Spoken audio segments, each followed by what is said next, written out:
1985, he was diagnosed with asbestosis. When I told him what was happening, he said, Maureen, this may lead to a very, very bad disease called mesothelioma. The more than likely, people that's diagnosed with asbestosis usually get mesothelioma, but they don't know when. It was always something in his brain that he had the potential, with knowing that he had, scarring in his lung, that, something could have developed from. He ended up getting the grand prize, meso. When the shock came, now was how long is he going to last? Everybody knew from the time that you're diagnosed, it's average 18 months. For the next year and a half, the Murray family processed and prepared for the inevitable. What can we do? What are we going to do? And if nothing can be done, let's try to live the best life you can, what you have remaining. Very simple. It sucks. You hope that he doesn't suffer or she doesn't suffer, but at the same time, you can kind of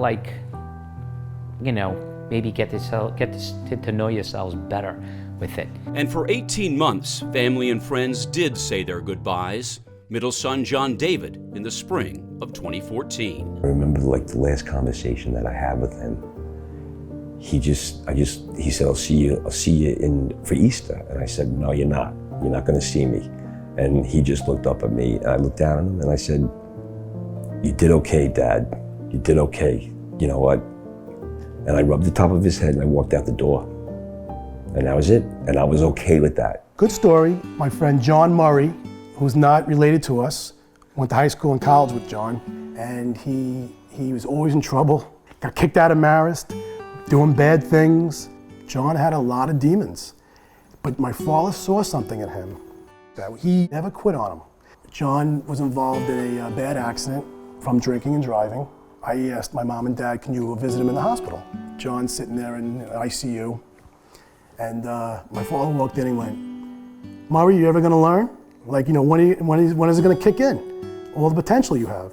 He saw the potential in my friend. Well, it turns out my friend has become an oil options trader. He's got more money than God. And when my dad was dying, I said to John, I said, give him a call. My mom called me, and your dad, he just got a call from John Murray. And John talked to him, and I'm in the kitchen, and all of a sudden I hear your father crying, wailing. And I go, Dad crying? My father was not a crier. He was not a crier at all. I don't think I'd ever seen my father cry in my life. My father told my mother, John Murray just called me and said that I have no regrets and that it's okay. You did your good job, you have no regrets, and that's it. My father I think my father never heard that from anybody. So to have it from somebody who he never stopped having faith in was really hit home. And in his final days, John Edward Murray was at peace. I'm going to give you one word, faith. He had more faith than any person I know. He knew he was in good hands where he was going. He didn't care. He just knew he was going to be okay. And this was his Catholicism coming in, how strong his faith was. He knew he was going to heaven. There's no ifs, ands, or buts. I'm going to heaven. I've done the right thing in life. He asked me to take him to Mass one more time. So he said, so we took he called it his chariot. And so down it was low, because it was downhill to the altar, in his chariot, came back from communion, and he stood there, and everybody stood up and clapped. That's when I thought I was going to lose it. As Maureen sat with John in his final hours, his last words to his beloved wife were, well, they were classic John Murray. Don't talk. Don't talk.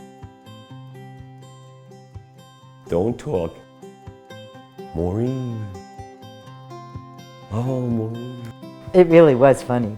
I looked and Kathleen goes, well, he hasn't changed. And with laughter, tears, and no regrets, John Murray passed away on April 17th, 2014. You know my last words that I said to him? I told him I loved him. I never told my father that I loved him. Never. And he never did to me either. But he heard it from me because he really couldn't talk. And I felt good about that. Growing up as a kid with him, it was like, you knew he was good. And as I got older, he let us do what we wanted to do. He let us grow, and we did. He was the type of guy that would not look for a pat on the back, because he never was the type of person to say, I did that. I did that. He didn't want that. And that goes back to his religion. He would try to help the less fortunate. How many people do we know like that today? He did what he had to do for his family. He worked hard, he worked honestly hard. And, you know, looking back at the times that when I was born and hit their ages, you know, they did the best they could. He had a kindness that was hidden because of his background and work was always kind of tough. The respect he had for the men he worked for, I don't think anybody ever reached that point in life in a position that they respected him.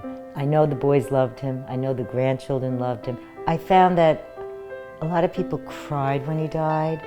A lot of people expressed the laughter to talk to me, so he made people laugh. You can't tell a book by its cover. I can only end it with that.